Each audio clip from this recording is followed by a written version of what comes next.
Halo mahasiswa semuanya, selamat datang di video pembelajaran tentang obat asli Indonesia. Pada video kali ini ada beberapa pembahasan yang akan kita bahas bersama-sama. Yang pertama tentang formularium obat herbal asli Indonesia, yang kedua tentang formularium ramuan obat tradisional Indonesia, kemudian obat bahan alam Indonesia, dan obat modern asli Indonesia. Negara Indonesia memiliki 30.000 hingga 50.000 jenis tanaman, di mana 7.500 diantaranya merupakan tanaman obat. Tanaman obat ini tersebar di seluruh Indonesia dan secara tradisional digunakan untuk pengobatan. Di Bali sendiri terdapat berbagai jenis obat tradisional yang biasa kita kenal dengan boreh dan loloh. Apakah yang dimaksud dengan obat asli Indonesia? Obat asli Indonesia merupakan obat-obat yang didapat langsung dari bahan-bahan alamiah, di mana bahan alamiah tersebut berasal atau tumbuh di Indonesia dan diolah oleh masyarakat secara sederhana atas dasar pengalaman dan dipergunakan dalam pengobatan tradisional atau disebut juga dengan istilah pengobatan tradisional secara empiris. Untuk Kementerian Kesehatan ya telah membuat formularium, yaitu kumpulan-kumpulan tanaman yang digunakan sebagai pengobatan tradisional, di mana ada 2 formularium yang akan kita bahas berikutnya, yaitu formularium obat herbal asli Indonesia atau FOHAI dan formularium ramuan obat tradisional Indonesia. Pertama kita bahas formularium obat herbal asli Indonesia dulu ya. Jadi di formularium ini berisi kumpulan tanaman obat, di mana tanaman ini adalah tanaman yang asli dari Indonesia, dan selain ada tanaman-tanaman obat juga ada informasi tambahan tentang tanaman obat tersebut.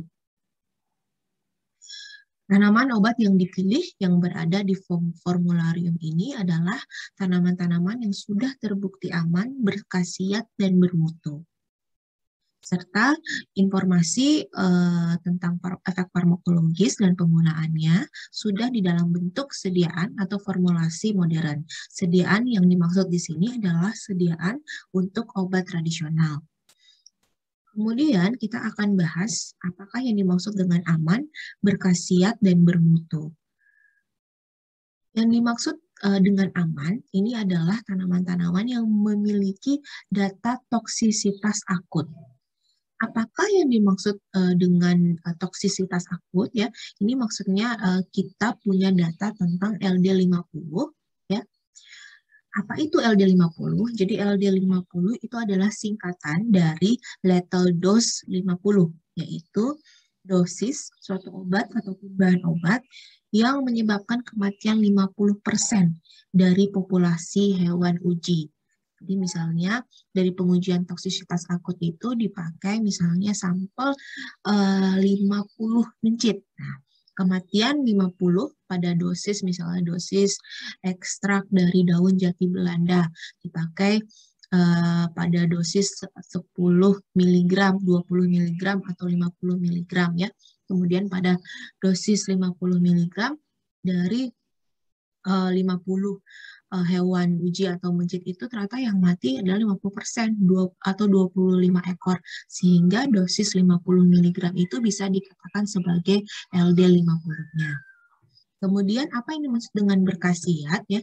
Berkhasiat ini maksudnya adalah memiliki data praklinik atau dibuktikan pada praklinik efek farmakologisnya. Data praklinik ini yaitu pengujian pada hewan uji. Ya, jadi kalau berkhasiat ini terkait dengan efek farmakologis. Kemudian apakah yang dimaksud dengan bermutu? tahu kalau di formularium obat herbal asli Indonesia yang dimaksud dengan tanaman yang bermutu itu adalah tanaman-tanaman yang telah memenuhi spesifikasi yang ada di Farmakope Herbal Indonesia. Di formularium obat herbal asli Indonesia sendiri ini ya ada 24 kondisi penyakit ya. Jadi tanaman-tanaman yang digunakan pada 24 kondisi penyakit mulai dari dislipidemia, diabetes, hipertensi dan lain-lain ya. Selain itu juga ada beberapa istilah yang ada di formularium ini. Yang pertama ada T-bag ya. Yang dimaksud dengan T-bag ini adalah tanaman-tanaman atau bahan-bahan tanaman obat yang dimasukkan ke dalam kantong teh seperti itu. Kemudian kantong tehnya dimasukkan ke dalam cangkir. Cangkirnya berisi air mendidih. Setelah itu didiamkan selama 5 menit baru kemudian dikonsumsi. Ada juga istilah sachet. Nah, kalau sachet ini berbeda ya, bukan diseduh, tetapi dimasukkan ke dalam air, kemudian bersama-sama dengan air direbus dengan api kecil sampai mendidih.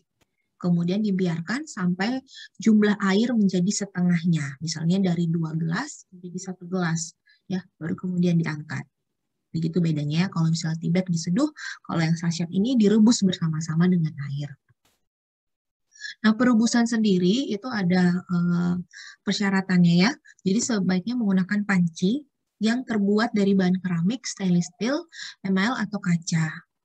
Dan besarnya harus sesuai dengan isinya. Nah, kenapa harus terbuat dari bahan-bahan seperti ini? Karena untuk mencegah interaksi antara bahan dari panci itu dengan tanaman-tanaman, dengan senyawa-senyawa yang ada di tanaman obat. Kemudian kalau ada istilah gelas ya, kalau di formularium ini gelas maksudnya berisi air sebanyak 250 ml. Sedangkan cangkir isinya air sebanyak 200 ml. Oke, formularium yang kedua. Sekarang kita lihat formularium yang kedua. Ini adalah formularium ramuan obat tradisional Indonesia. Nah, isinya apa? Isinya kurang lebih juga sama seperti formularium obat herbal asli Indonesia. Jadi isinya juga tanaman obat ya. Tanaman obat yang tumbuh di Indonesia terbukti juga aman sesuai aturan dan secara empiris untuk memelihara kesehatan. Kurang lebih ada 46 ramuan. Dan di formularium ini ada informasi apa saja, nama Latin, nama daerah, kemudian bagian yang digunakan, misalnya daun, akar, batang, kulit, buah, biji, dan lain-lain. Manfaatnya, kemudian larangan, peringatan, efek samping, kemudian interaksi, dosis, cara pembuatan atau penggunaan, dan daftar pustakanya. Pembuahan obat ini sendiri akan dikelompokkan ya berdasarkan jenis gangguan kesehatannya. Misalnya ramuan untuk sakit kepala sebelah, ramuan untuk sakit kepala 7 keliling, dan lain-lain. Jadi secara detailnya silakan formularium ini bisa di-download secara gratis di Google ya, baik untuk yang formularium ramuan obat tradisional Indonesia maupun yang formularium obat herbal asli Indonesia. Di formularium ramuan obat tradisional Indonesia, ini ada petunjuk umumnya ya, ada yang sama, ada pula yang beda dengan formularium obat herbal asli Indonesia. Jadi sama-sama yang di sini punya bukti keamanan berupa LD50, kemudian manfaatnya terbukti secara empiris, jadi digunakan secara turun-temurun, itu maksudnya yang empiris. Dan obat tradisional ini tidak boleh digunakan dalam kondisi yang gawat darurat.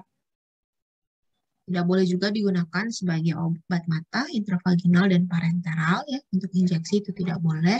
Kemudian dilarang mengandung alkohol lebih dari 1%, dilarang juga mengandung bahan kimia obat atau sering kita singkat dengan BKO.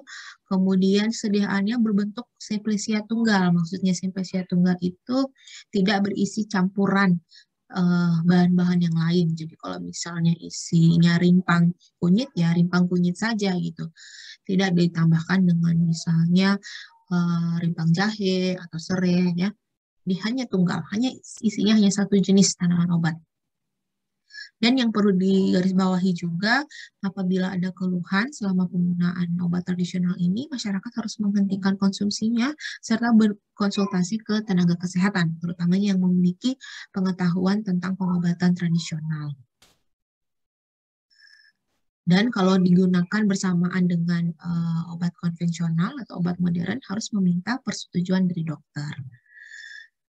Ini bahan yang digunakan adalah umumnya simplicia atau bahan kering, ya, kecuali dinyatakan lain, di mana simplicia ini harus disimpan dalam tempat yang kering dan sejuk. Maksudnya sejuk adalah pada suhu 8 hingga 15 derajat Celcius, serta dalam wadah yang tertutup rapat. Nah, untuk cara pengolahan sendiri di formularium ini lebih detail dijelaskan dibandingkan formularium yang sebelumnya. Ada dekokta, ada infusa, ya, keduanya berbeda di lama perebusan, ya. Jadi kalau dekokta 30 menit, infusa 15 menit. Dan ini saya berikan ilustrasi, ya. Ilustrasinya seperti ini.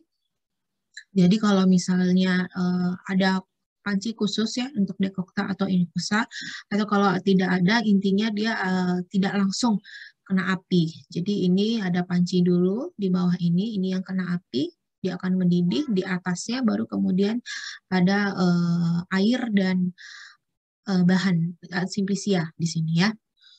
Nah, ini sama, ya, intinya untuk panci perebusannya tidak boleh menggunakan logam, ya, kecuali stainless steel, sebagian terbuat dari kaca, keramik, atau porselen. Jadi intinya untuk mencegah interaksi antara bahan pembuat panci dengan tanaman obat.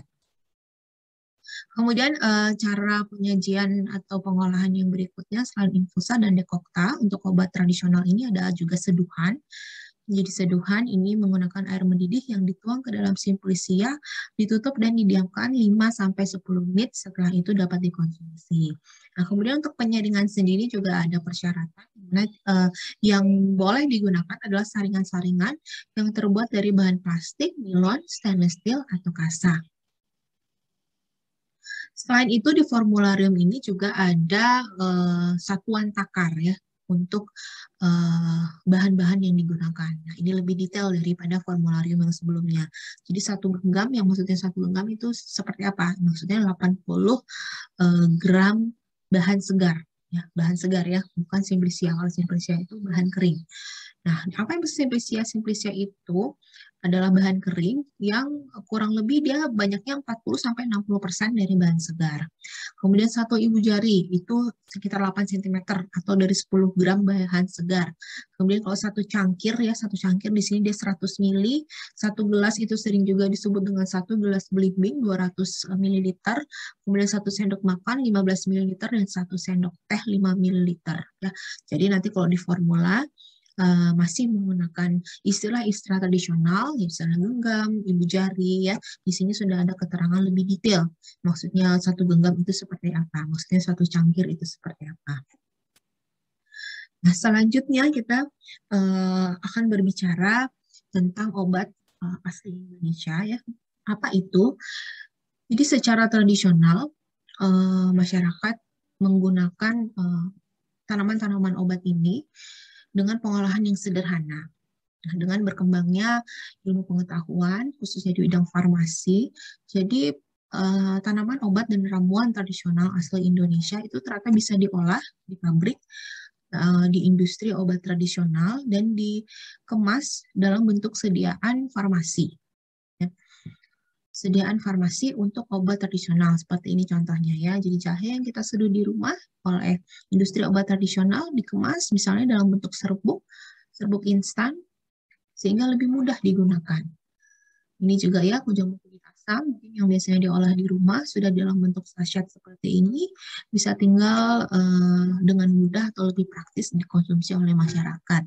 Kemudian sambiloto dibuat dalam bentuk kapsul, ya, diekstraksi terlebih dahulu, kemudian dalam bentuk kapsul, ya.